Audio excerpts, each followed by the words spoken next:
In today's video, I'm going to teach you how to add product filtering in Shopify for 2025. Adding product filters is an essential feature for enhancing user experience on your online store, making it easier for customers to find exactly what they're looking for.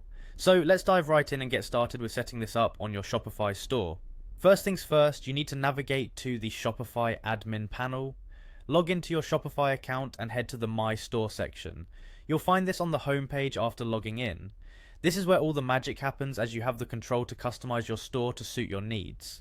Once you're on the home page, locate the search bar at the top of the screen, click it and then select apps. This will take you to a comprehensive list of all the apps available on Shopify, which are invaluable for expanding your store's capabilities. In the search bar within the apps section, type the word Shopify and press enter. This search will pull up a variety of Shopify related apps. From the list of results, find and click on Shopify. Doing this prepares us for installing a crucial app called Shopify Search and Discovery, which is key in enabling product filters on your store. Next, click on Shopify Search and Discovery. Here you'll find more information about the app, including its features and user reviews. The next step is to click on Install. Follow any on-screen instructions to complete the installation. Shopify makes this process straightforward, so just follow along with the prompts. After you've installed the app, go back to your apps section.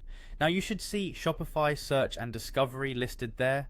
Click on it and then choose Customize Filters. This option allows you to begin adding and managing product filters. To add a new filter, locate and click on Add Filter.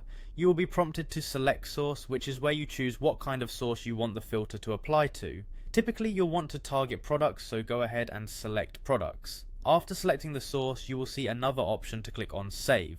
This saves your choices and sets up the initial filter configuration.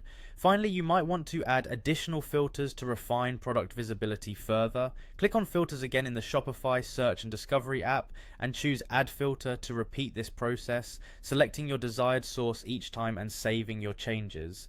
And there you have it. You've successfully added product filtering to your Shopify store, enhancing the browsing experience for your customers. This strategic move not only aids them in finding products quickly, but also boosts your chances of achieving increased sales. Thanks for tuning in and happy selling on Shopify.